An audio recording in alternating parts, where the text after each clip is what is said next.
안녕하세요, 구독자님들. 저는 배은망덕하고 저 잘난 줄만 아는 남편놈을 데리고 살다가 얼마 전 그 인간 낳아준 부모에게 반품해버린 40대 초반 주부입니다. 결혼 생활은 딱 6년 했고요. 아들 하나 있는데 아직 어려서 제가 키우기로 하고 데려왔습니다. 아이 때문에 여러모로 고민이 많았지만 이 인간이랑 살다가는 화병 때문에 내가 먼저 죽겠다 싶어 이혼했습니다. 점점 저를 무시하는 모습이 말을 넘어서 폭력적인 모습으로 나타나더라고요. 참아줄 만한 게 따로 있죠. 차라리 노력해도 일이 안 돼서 돈이 없다고 하면 어떻게든 역경을 헤쳐나가겠지만 기본 사상이 마누라와 친정을 무시하는 사람에게는 이혼 말고는 답이 없더라고요. 6년이 조금 넘은 저의 결혼 생활을 돌이켜보자면요. 사실 고구마가 따로 없습니다. 남편이 사업 힘들 때 친정에 손까지 벌려가며 살려나는데 나중에 잘 되니까 마누라 덕은 하나도 없고 저 잘나서 잘 된 줄 알더라고요. 기가 막힐 노릇이죠. 그러면서 적반하장으로 저더러 나가라고 하길래 정확하게 니 거 내 거 따져서 결론 내줬네요. 결혼할 때는 남들과 다르지 않습니다. 저를 좋아하고 따라다니는 전 남편 놈이 간이고 쓸개고 다 빼줄 것처럼 잘해줬고 무엇보다 뭐든 열심히 하고 성실한 사람이라 생각해서 결혼했습니다. 당연히 결혼해서 변함없이 저를 사랑해 줄 거라 믿었어요. 다들 그렇겠지만 결혼하면 어찌 살고 싶다는 계획도 세우잖아요. 우리도 아이 계획도 세우고 언제 집을 살지, 월에 얼마를 모으고 살지 참 의욕적으로 계획을 짜고 처음에는 열심히 살았습니다. 결혼해서 한결같이 서로 존중하고 잘하는 부부가 더 많겠지만 안타깝게도 우리 부부는 그렇지 못했습니다. 결혼해서 채 1년이 지나지 않아 내가 언제 그랬냐는 듯 남편이 딴 사람이 되더군요. 왜 결혼해서 인생이 점점 오르막인 사람이 있고 반대로 내리막인 사람들이 있잖아요. 저는 슬프게도 후자였습니다. 결혼해서 인생이 더 나아지는 게 아니라 나락으로 처박히는 느낌에 무시받는 느낌이라고 할까요? 남편과 결혼 생활 동안 내내 제가 제일 많이 들은 소리가 뭔 줄 아세요? 황당하게도 시집 왔으면 친정보다는 시댁이 먼저라는 말이었습니다. 너도 알지? 우리 아들이 박씨집안 5대 독자다. 이제 네가 며느리로 왔으니까 어깨가 아마 무거울 거야. 우리 집안 사람이면 이제는 내가 하라는 대로 잘 집안일 배우고 네 남편 내조 잘했으면 좋겠구나. 친정은 이제 떠났다고 생각해라. 낳아준 부모님이지만 이제는 네가 챙겨야 할 1순위는 네 남편이랑 시부모야. 네? 부부가 서로 각자 부모님 잘 챙기고 서로 늘어난 역할을 잘해야 하지 않을까요? 시집 갔다고 친정 못 보고 살아야 하는 건 아니잖아요, 어머니. 새색시 때 시어머니 저 말을 듣는데 너무 당황했었죠. 제가 그다지 고분고분한 성격은 아니라서 어머니 말에 저리 대답했더니 어머니가 굉장히 못마땅해 하면서 제가 드세다는 말을 한마디 하시더라고요. 아무래도 드센 며느리가 집안에 잘못 들어왔다나요? 그래도 아들이 마누라 덕볼 게 많을 듯해서 며느리로 들인 건데 그 몫을 못하면 며느리 자격 박탈하겠다는 괴상한 소리도 하셨습니다. 아마 새로 들어온 며느리를 간 보면서 길들이려고 좀 세게 나오신 듯해요. 남편이 뭐라 옆에서 도와줄 줄 알았는데 기가 막힌 건 남편은 옆에서 끄덕 인형처럼 고개만 끄덕거리고 있더라고요. 그 말을 결혼 전에 들었으면 결혼을 진지하게 고민했을 텐데 왜 결혼해서 하셨을까요? 시어머니는 무슨 조선시대 만화님 같은 말씀을 밥 먹듯이 하셨습니다. 특히나 본인이 시집살이 겪으신 분입니다. 본인이 가부장적인 집안에 시집와서 시집살이 겪은 걸 왜 며느리가 그대로 겪어야 한다고 생각하시는지. 결혼하면 원래 여자는 시댁에 신경을 쓸 수밖에 없다고 하지만 이건 뭐 시댁에서는 저를 그 집 며느리이자 몸종 내지는 호구로 여기는 통에 아기 낳기 전부터 갈등이 좀 많았습니다. 아기 낳기 전에 이혼했으면 좋았겠지만 허니문 베이비나 다름없이 아이가 생기는 바람에 그러질 못한 게 후회되네요. 아무튼 아이 때문에라도 저는 무던히도 많은 노력을 했다는 걸 미리 말씀드립니다. 진짜 기가 찬 건요. 우리 친정부모님께는 저를 딸처럼 여기겠다고 하시던 분들이세요. 그런데 딸처럼 생각하겠다는 며느리를 오죽 우습게 알면 시어머니는 시아버지 기분 좀 풀어드리라는 안부 전화도 강요하실 수가 있을까요? 제가 집에 있는 사람도 아니고 직장생활 뻔히 하는 거 아시는 분이 왜 아들이 아니라 며느리에게 전화해서 그러신 건지. 얘 아가, 네 시아버지가 오늘 심기가 불편하셔. 이따가 1시쯤 전화해서 아버지 기분 좀 풀어드려라. 이건 며느리가 하는 거야. 저는 우리 아빠 기분 나쁘다고 이런 식으로 안부 전화해서 기분 풀어드린 일이 한 번도 없는 딸입니다. 그런 제가 어려운 시아버지에게 전화해 뭐라고 말하며 기분을 풀어드려야 하나요? 안 받을까 하던 전화를 받았더니만 저런 요구를 하시길래 이건 아니다 싶어서 저도 말씀드렸습니다. 어머니는 며느리가 할 일을 매번 정해놓으시는데 솔직히 말해서 아버님 기분 풀어드리는 일이 왜 며느리 할 일인가요? 무슨 일로 기분 나쁘셨는지는 모르지만 저 때문에 기분 나쁘신 거 아니면 뭐라고 드릴 말씀이 없어서요. 저보다는 어머니 아들이 잘하지 않겠어요? 너는 시어머니가 말하면 매번 고분고분하게 알았다고 대답한 적이 어찌 한 번 없니? 살갑게 애교도 좀 부리고 안부 전화도 자주 하고 그러면 얼마나 좋아. 며느리는 자고로 시부모가 하는 말에 네네 하면서 주방 일 잘하고 시부모 대접해야 하는 법인데 넌 시어머니가 시켜도 못하겠다는 거니? 너는 솔직히 말해서 옛날 우리 시어머니 같았으면 며느리 들어오기도 전에 탈락이야, 탈락. 제가 옛날 같았으면 며느리로서 탈락이랍니다. 그 소리 들으며 기가 차는데 문제는 그때 제가 너무 결혼 초반이라 뭘 모르고 친정에는 시어머니 때문에 속상한 얘기를 하지 못했어요.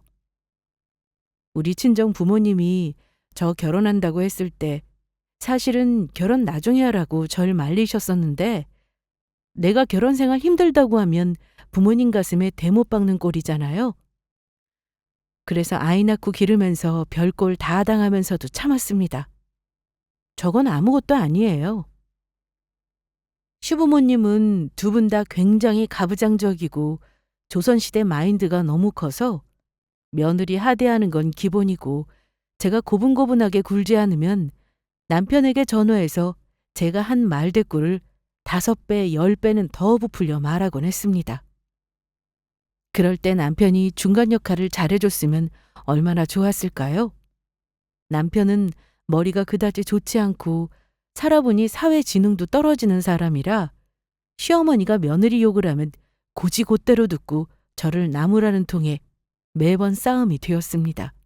저는 남편에게 너무 서운한 점이요. 단 한 번도 제 편을 들어주지 않았다는 겁니다. 남편 역시 보고 자란 게 자기 부모라 사고방식이 똑같더라고요.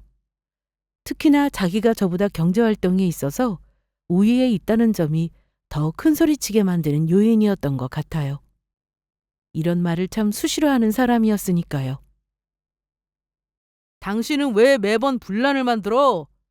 그냥 어른이 말씀하실 때 고분고분하게 네 하고 대답하고 넘어가면 끝날 일을 꼭 말대답을 해서 내 귀에 들어오게 만드냔 말이야. 뭐? 분란이라니? 당신은 내가 힘들다고 얘기하는 게 분란이라는 거야? 나도 힘든 일 있으면 10번은 참아. 그중에 한두 가지는 당신이 내 편 들어줄 수 있는 거 아니야?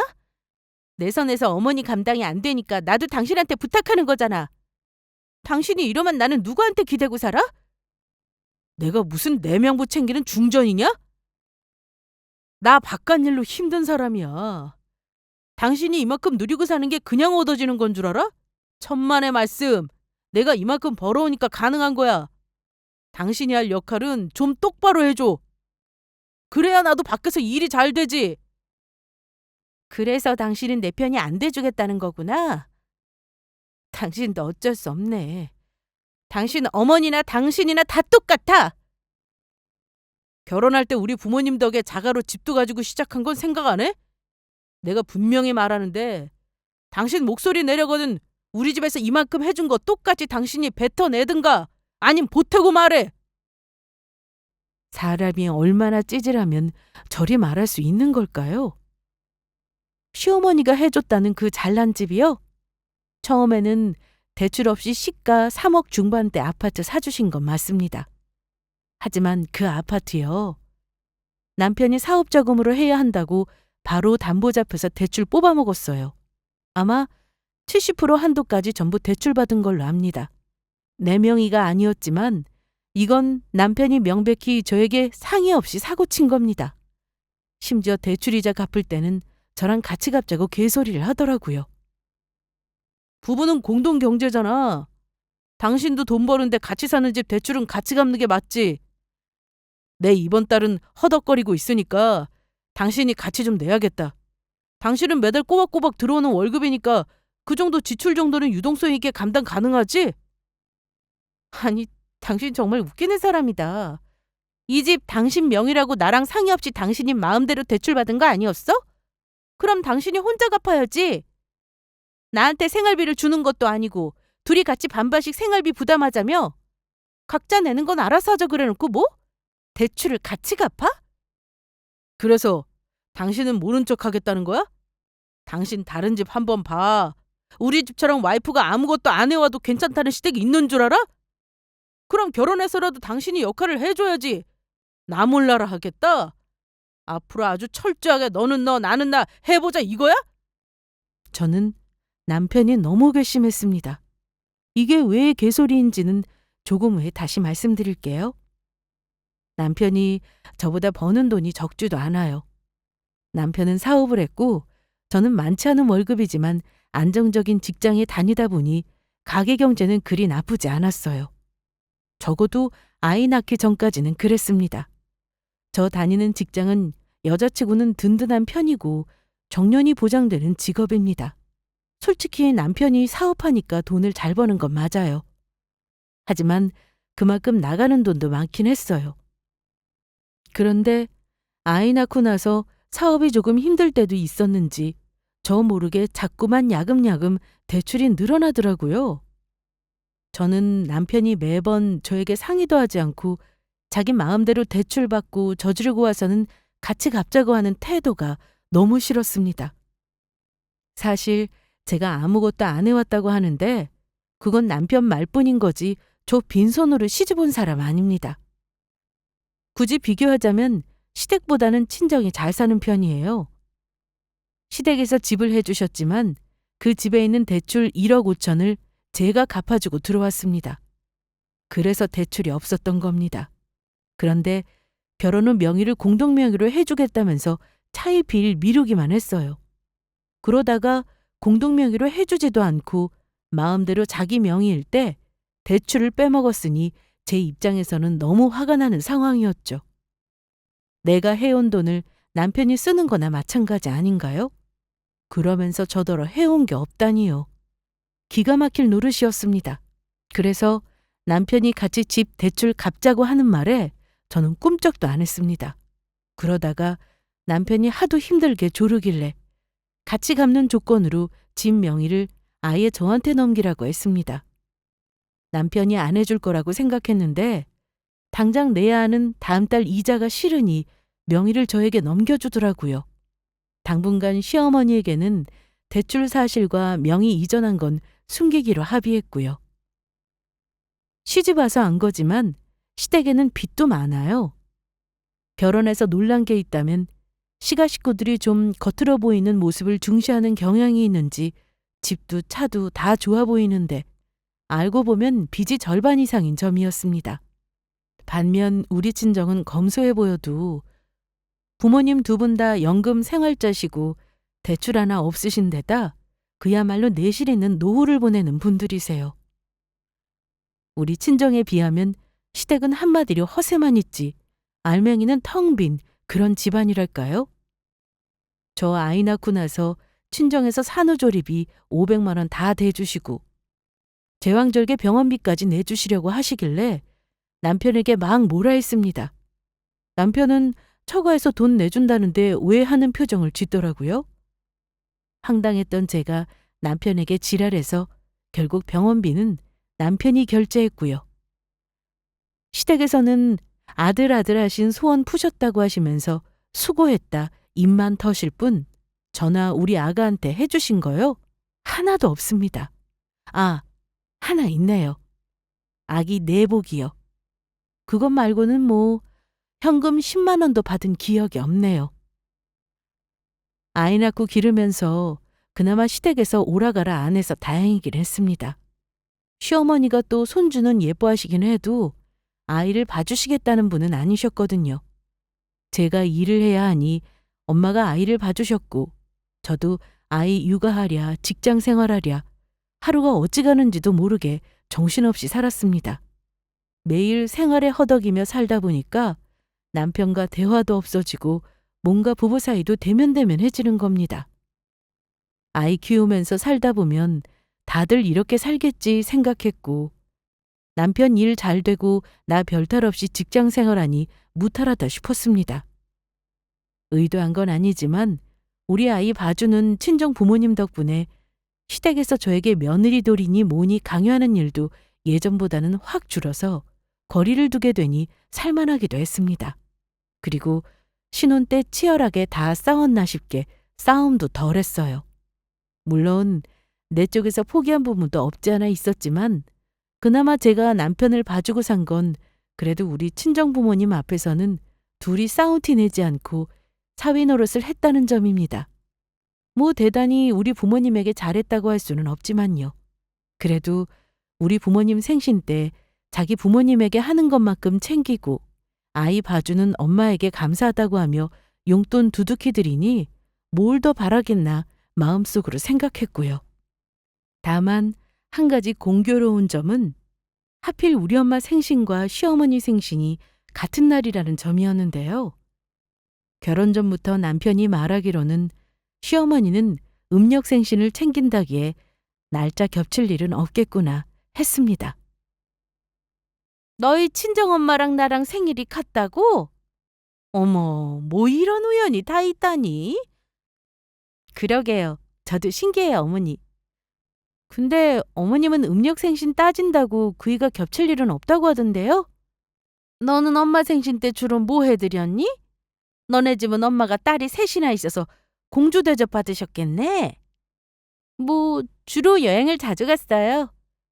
두 분만 보내드리기도 했고요. 가족끼리 간단히 맛있는 식사하고 넘어가기도 했고요. 근데 왜요, 어머니? 어머니는 아들 둘이 돈 잘 벌어서 더 효도 많이 받으셨잖아요. 그렇지도 않아. 아들보다 딸이 낫지. 암튼 나는 올해부터 음력 말고 양력 생일로 챙길 생각이었는데 네가 조금 곤란할 수도 있겠어. 결혼했으니 너도 친정엄마 생신 때 여행은 못 가게 되었구나. 서운해서 어쩐다니? 웃긴 게 뭔 줄 아세요? 결혼한 첫 해에 우리 친정엄마 생신이 같다고 말씀드리니까 시어머니가 갑자기 그 해부터는 당신도 양력 생일을 챙겨야겠다고 하시는 겁니다. 어머니가 우리 친정엄마 생신 때 자식들이 여행 보내주셨다는 말에 질투를 하신 걸까요? 아니면 제가 친정 부모님 챙기는 게 꼴보기 싫어서 그러신 걸까요? 솔직히 어머님이 왜 그 해부터 양력 생일로 바꾸겠다 하신 건지 솔직히 이유는 몰라요. 결혼 전에는 부모님 생신 전후로 여행을 종종 갔는데 결혼하고 나서는 시어머니 생신이 같은 날이다 보니 좀 곤란해지더라고요. 결혼 첫 해에는 어디서 들으셨는지 며느리가 시부모 생신상을 챙겨야 한다면서 생신상을 한사코 받아야겠다라길래 점심에 어머니 생신상을 아주 상다리 부러지게 차렸던 기억이 납니다. 저녁에 부랴부랴 엄마한테 가서 외식하고 케이크에 촛불 붙이며 축하해드렸죠. 그때 생각하면 제 손목을 부러뜨리고 싶어요. 내 엄마 밥상을 그렇게 차려준 적 없는 딸이 시부모 생신상을 차리다뇨. 친정엄마가 말씀은 안 하셨지만 서운하기도 하셨을 테고 아마 딸의 결혼 생활이 녹록지 않다는 거 아셨을 거예요. 딸 가진 죄인이라는 게 이런 건가 싶게 우리 부모님도 사위를 타일이기도 하고 다독거리면서 저와 잘 지내고 아이 잘 키우라고 하셨습니다. 남편이 용돈을 드리면 우리 엄마는 아이에게 이런저런 돈을 쓰시면서 더 챙겨주시곤 했어요.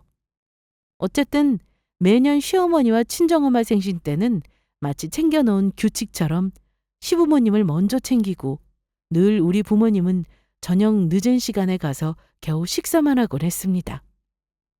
그래도 우리 부모님은 늘 우리 얼굴을 봐서 좋다는 분들이셨어요.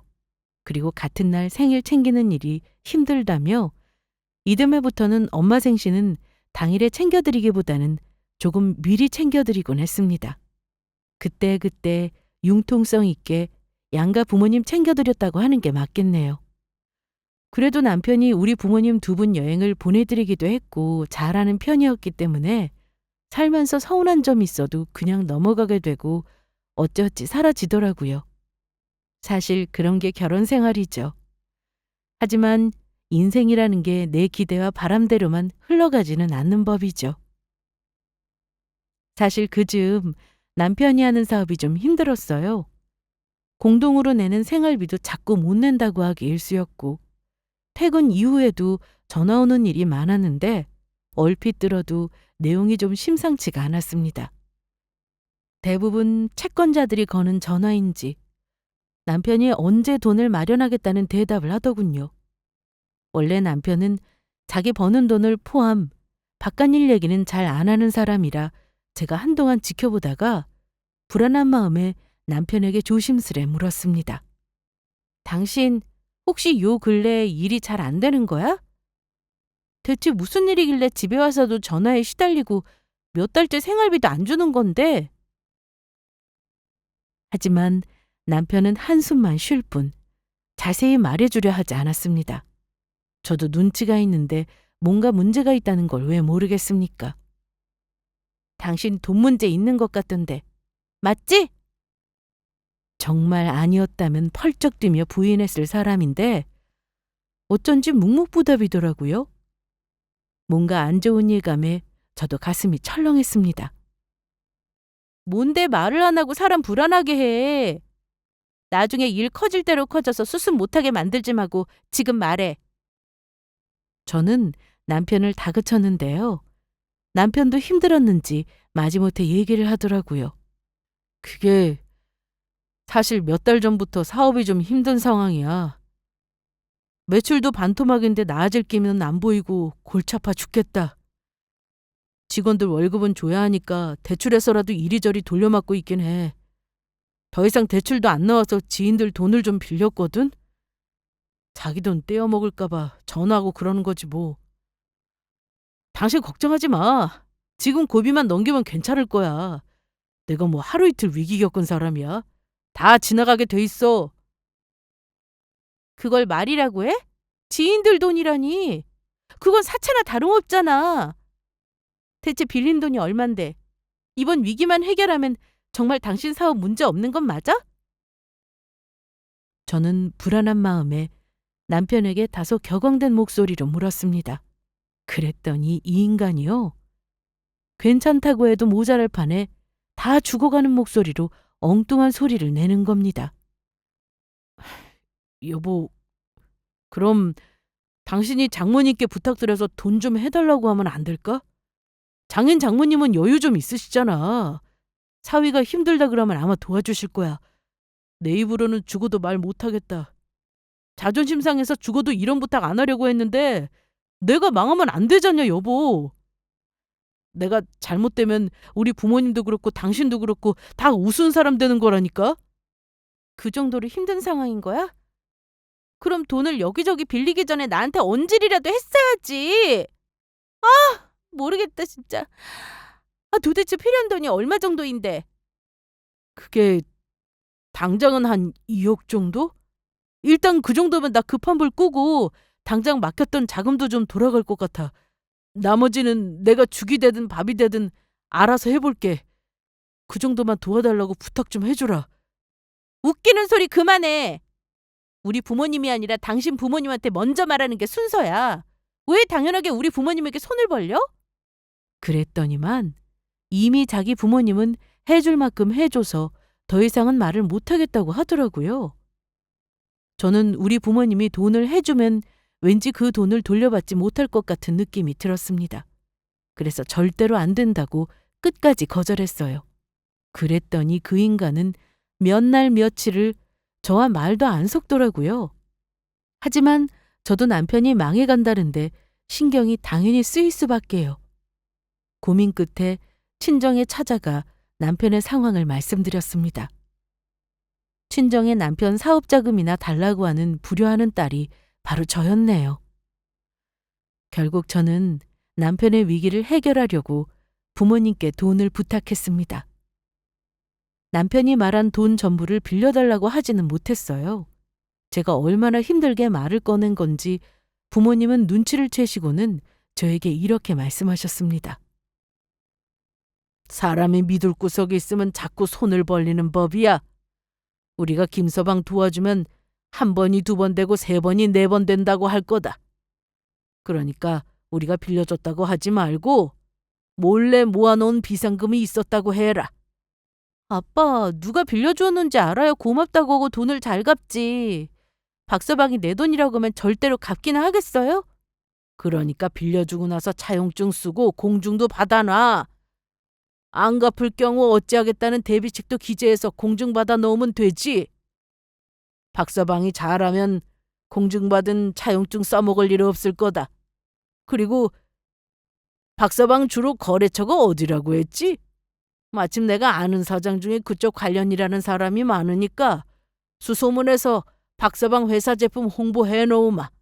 아마 도움이 될 거야. 아빠는 돈을 빌려주시면서 박서방 매출에 실질적으로 도움되는 사장님들에게까지 연락을 취해 놓으셨습니다. 힘든 일이 있으면 서로 논의해야 방법이 생긴다는 말이 정말 맞는가 봅니다. 친정아빠 조언대로 제가 남편에게 내 돈이라고 하며 빌려주고 차용증 공증까지 받았는데요. 남편은 제가 목돈을 따로 모아놨다고 하니 너무 기뻐했습니다. 그리고 빌려준 돈으로 급한 불을 껐는지 덕분에 큰 위기 넘겼다고 하며 자기가 앞으로 정말 잘하겠다고 하더군요. 당신이 나 이렇게 도와줘서 내가 정말 고마워. 나는 당신이 이런 대비를 해놨는지도 꿈에도 몰랐지 뭐야. 진짜 내가 마누라는 잘 얻었나 봐. 이번에 힘든 일 겪고 나니까 우리 가족이 얼마나 소중한지 알겠더라. 나 때문에 서운한 일 많았을 텐데 내가 미안해 여보. 나도 결혼해 살면서 이렇게 철이 드나 보다. 앞으로 내가 잘할게. 우리 어머니가 당신 힘들게 해도 나는 무조건 당신 편이야. 알겠지? 어이구, 이제라도 알아주니 고맙네. 당신 그 돈 내 돈이라고 안 갚아도 된다느니 돈 우습게 알지 말고 꼭 갚아. 안 그럼 공증받은 차용증 내가 언제라도 써먹을 테니까. 당연하지. 그걸 말이라고 해. 나한테 시집와서 서운했던 거 하나도 남김없이 없어지게 내가 잘할게. 걱정 마 여보. 당신이 나 돈 빌려주고 나서 이상하게 우리 회사랑 거래하고 싶다는 제안도 들어오더라. 일이 이제 좀 풀리려나 봐. 이게 다 당신이 도와준 덕인가 보다. 내가 앞으로 진짜 잘할게. 어쨌든 남편이 제가 결혼 초부터 힘들었다는 걸 알아주고 이제는 내 편이 돼주겠다고 하는 건 내심 고마웠습니다. 우리 시댁같이 가부장적인 집안에서 남편이 저런 말은 했다는 건 쉽지 않은 일이기 때문입니다. 아마 어머님이 들었다면 제가 당연한 일을 했다고 하셨을 겁니다. 남편 힘들 때 도와주는 것도 내조라고 매번 귀가 닳도록 얘기하는 분이셨으니까요. 안 봐도 뻔하죠. 하지만 남편이 급한 불만 끄면 괜찮을 거라던 사업은 상황이 금방 좋아지지 않았습니다. 그 당시는 마스크 시국으로 우리 남편만 힘든 게 아니었어요. 하루에도 망해 나가는 회사가 한둘이 아니었고 남편도 매일을 간신히 버티는 중이었습니다. 그래도 남편은 어려운 와중에 자기 사업을 잘 지켰습니다. 다행히 친정아빠가 사업적으로 아시는 분들이 남편에게 거래도 많이 했다고 들었어요. 물론 남편은 몰랐겠지만요. 남편은 사업이 힘든 상황일 때도 예전 같으면 저에게 성질을 내거나 짜증을 냈을 텐데 전혀 그런 일이 없었어요. 왜 죽었다 깨어나는 일 없이는 사람 바뀌지 않는다고 하는데 우리 남편은 예외인가 보다 했죠. 약속대로 우리 친정 부모님에게도 남편은 전보다 더 잘하려고 했습니다. 아마 본인이 결혼해서 저에게 잘해준 게 없으니 염치도 없었을 거예요. 저한테 돈이 나올 구멍이 있다는 사실을 알고 나서는 우리 친정에도 잘 보이고 싶었겠죠. 그래서인지 사업 힘들 때 얼마나 우리 친정 가족들에게 살살거리고 잘했는지 몰라요. 시어머니가 서운해할 정도로 잘했습니다. 예전에도 못하지는 않았지만 금전적으로 도움을 받고 나서 더 잘하니 시어머니는 저를 들들 볶아대셨습니다.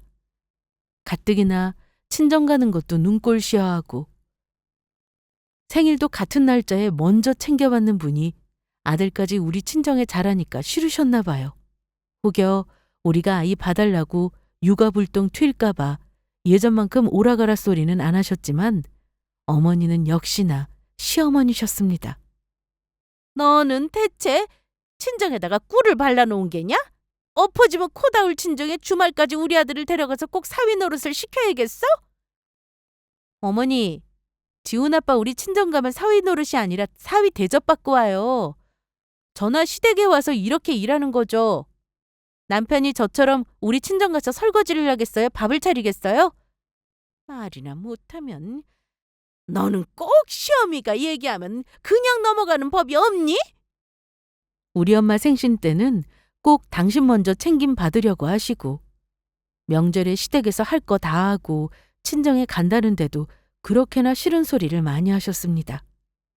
물론 그때는 남편이 어머니에게 뭐라 해서 어머니가 아들 키워도 소용없다는 말도 하시더라고요. 아무튼 저는 결혼 초보다는 남편이 내 맘을 알아주기 시작한 그때가 좋았습니다. 남편 사업이 힘들어서 제가 생활비 감당해가며 남편은 우리 엄마 돈 갚기도 바빴지만 잘 될 거라고 믿었습니다. 그 즈음부터 남편도 점차 상황이 좋아지기 시작하더라고요. 그동안은 밑 빠진 독에 물 붓는 일인가 싶게 남편 매출을 보면 한숨이 나왔지만 새로 들어온 직원이 마케팅 능력자라 들었는데 남편은 일이 술술 풀리면서 돈이 벌리자 거의 매일 싱글벙글이었습니다. 남편이 잘 되면 저도 당연히 좋죠. 엄마가 그동안 많이 도와주셨으니까 남편도 이제부터 갚는 일만 남았구나 생각하니 한결 마음이 편했습니다. 생활비도 예전보다 더 주겠다고 하더니 우리 부모님 돈도 1년 만에 거의 다 갚았다고 하더라고요. 내 남편이 이렇게 능력자인가 싶게 그때는 사업이 잘 되었습니다. 물 들어올 때 노져야 한다면서 남편은 매일을 신나서 일하더라고요. 거의 집안일에 신경도 쓰지 않고 하숙생처럼 생활했지만 위기를 같이 겪어본 저로서는 차라리 그 편이 나았습니다. 우리 아들이 유치원 입학할 때까지 거의 3년간 열심히 일한 결과 우리 부모님이 도와주신 돈은 물론 지인들에게 빌린 돈도 거의 해결했다고 하더라고요. 사업하는 사람에게 빚은 친구라지만 남편이 나중에 빚청산하고 나서 지인들과 술 마시겠다고 한 날 저는 집에 안 들어와도 이해해 줬습니다. 그런데 이 사람이 자기 일이 잘 되고 주머니에 돈이 두둑하니까 여지없이 변하더라고요. 정말 남편은 한결같은 사람이 아니었습니다. 자기 필요에 따라 사람을 대하고 말고만 고맙다고 하는 사람이었습니다. 저에게 평생 잘해주겠다던 사람이 돈을 벌기 시작하니까 어떻게 변했냐면요. 일단 명절에 시댁 갔다가 친정에 갔는데 갑자기 남편이 없어진 거예요. 전화도 안 받고 없어졌길래 포기하고 친정 가족들과 식사하고 저녁에 집에 갔더니만 남편이 누워서 TV 보고 있더라고요. 그것도 저 오자마자 밥 달라고 하면서요. 우리 부모님에게 인사도 없이 자기 힘들다고 집에 왔던 겁니다. 하도 기가 막히고 화가 나서 아무 말 안 하고 밥 차려주고 설거지하고 안방으로 와서 얼굴 파묻고 울었습니다. 남편 행동이 너무나 화가 나고 눈물이 나서요. 그런데 남편은 왜 우냐고 달래주기는커녕 짜증나니까 안 보이는 데서 울라고 하더군요.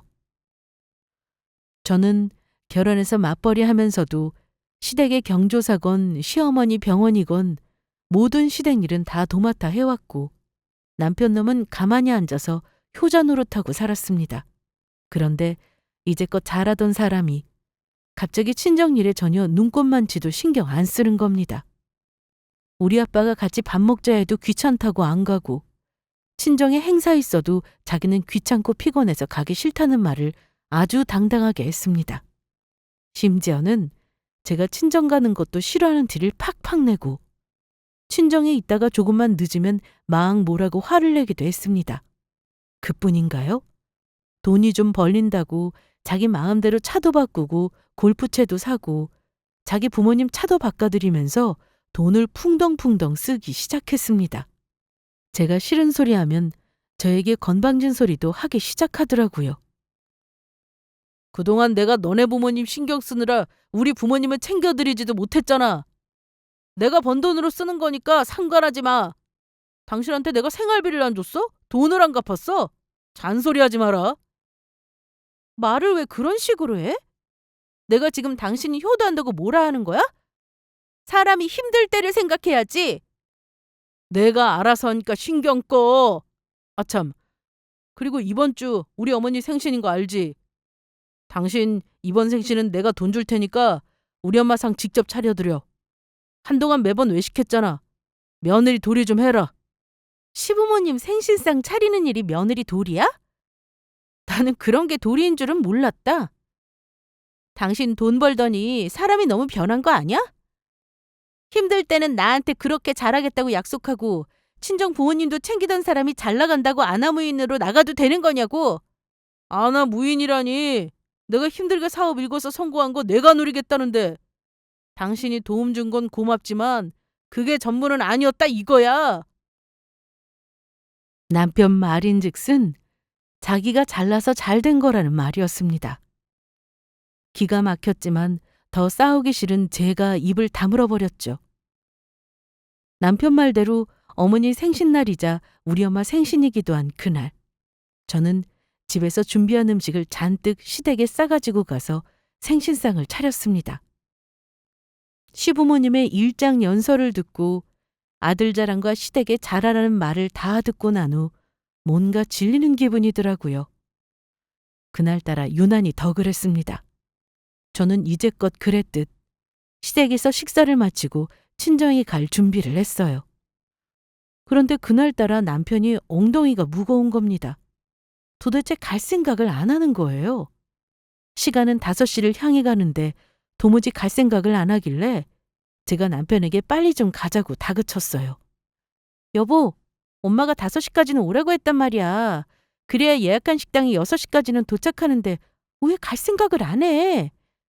지훈이랑 나 옷 입고 아까부터 기다리고 있잖아. 시어머니 눈치 보면서 얘기한 건데 남편은 시부모님 다 들으라는 듯이 저에게 아주 당당하게 말하더라고요. 지금 가자고? 아이, 나 진짜 피곤해. 으, 모처럼 어머니 댁에 와서 먹고 자고 가려고 했더니만 귀찮아 죽겠네. 당신 나 요즘 평균 수면 시간 5시간이야. 너무 피곤하다고. 남편이 피곤하다는 말에 시어머니가 끼어드셔서는 또 한마디 하셨습니다. 예, 지훈 애비 피곤하다잖냐. 네 엄마 생신은 미리 챙길 것이지 올해는 왜 꼭 나랑 같은 날을 하겠다고 우리 아들을 귀찮게 하냐? 어? 두 모자의 말에 저는 기분이 상하고 말았습니다. 어머니, 지훈 아빠가 뭐 혼자 잘나서 잘 된 줄 아세요? 다 우리 친정에서 도움을 주셔서 잘 되는 건데 사위가 돼서 생신 때 들여다보지도 않는다는 게 말이 되냐고요. 또 저렇게 자기 할 말 다 하지. 네 남편이 피곤하다는데 너는 네 엄마 생신이 더 중요하니? 가라면 너 혼자 가라. 어머니 말에 남편은 내 편은 들어주기는커녕 서운한 말을 던지더군요. 생일이 뭐 대수라고. 노인네들이 뭐 생일이 반가운 줄 알아? 생일이 뭐가 중요하다고 사람을 피곤하게 만드냐? 내일 가면 되잖아. 그동안 내가 처가에 잘한 것도 생각도 안 나는가 봐. 한 번 안 간다고 큰일 나지 않아. 그냥 내일 가자, 내일. 정 가고 싶은 당신이나 지훈이 데리고 혼자 가든가. 그래? 좋아. 나는 오늘 우리 엄마 생신 때 꼭 챙겨드려야겠어. 하루 지나면 무슨 의미가 있는데? 당신은 그럼 여기 천년만년 있어. 나는 우리 집 갈 테니까.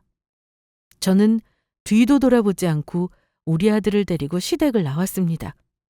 남편은 끝까지 따라오지 않았어요. 친정 부모님에게는 티내지 않고 밝은 표정으로 나가서 식사했지만 부모님은 아마 뭔 일이 있다는 걸 눈치채셨는지 자꾸 저한테 집에 빨리 가라기에 아주 자고 간다고 해버렸습니다. 생신 때 부모님께 나 이혼할 거라 선언하기는 싫어서 부모님과는 좋은 시간을 보냈어요. 그리고 집에 돌아왔더니 역시나 그 인간은 TV 보면서 낄낄거리고 있더라고요. 리모컨으로 꺼버리고 제가 이혼하자고 했습니다. 이혼하자는 말에 남편 놈은 당연히 무슨 헛소리냐며 비웃기까지 하더라고요. 당신 이혼이 그렇게 쉬운 줄 알아? 내가 벌어다 주는 돈 조용히 쓰고 편하게 살아.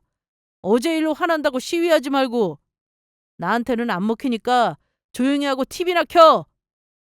나를 얼마나 무시하면 그딴 소리를 해? 미안하지만 나는 당신하고 사는 한평생 편하게 살 일은 없을 것 같아. 당신같이 기본이 안 된 인간 나는 더 이상 봐주고 살 생각이 없어. 자기 힘들 때는 사람 이용하고 잘 되니까 혼자 잘 된 줄 아니? 어쨌든 당신! 내가 한 번에 나락으로 떨어지게 만들어줄 테니까 각오나 단단히 해. 무슨 각오? 당신이 그 빌려준 알량한 돈 다 갚았잖아. 나락 좋아하네. 당신은 남편이 나락 가길 바라냐? 도리도 모르는 인간이 남편은 무슨. 너는 오늘부로 내 남편 아니야. 왜냐면 나는 이미 어제 너랑 이혼을 마음먹었거든. 조용히 도장 찍으면 너 지옥으로 떨어뜨리는 건 고민해볼게. 하지만 도장 안 찍겠다면 앞으로 각오해라. 정말 지옥을 맛보게 해줄 테니까.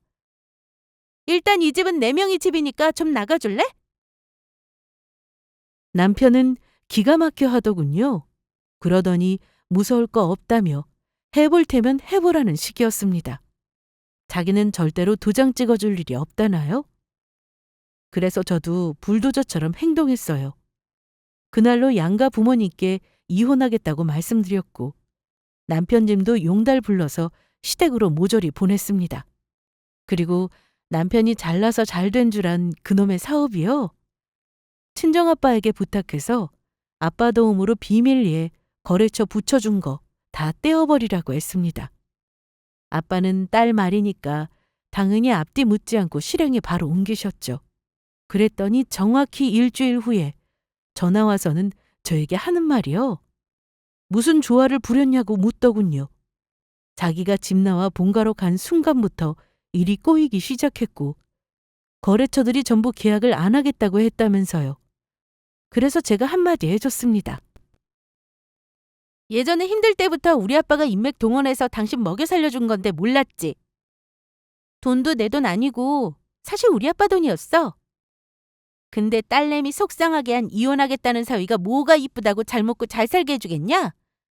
이제부터는 당신 능력대로 어디 한번 잘해봐. 당신 혼자 잘나서 사업 잘 될 거라며. 조용히 도장 찍으랄 때 내 말대로 하지 그랬어? 그게 정말이야?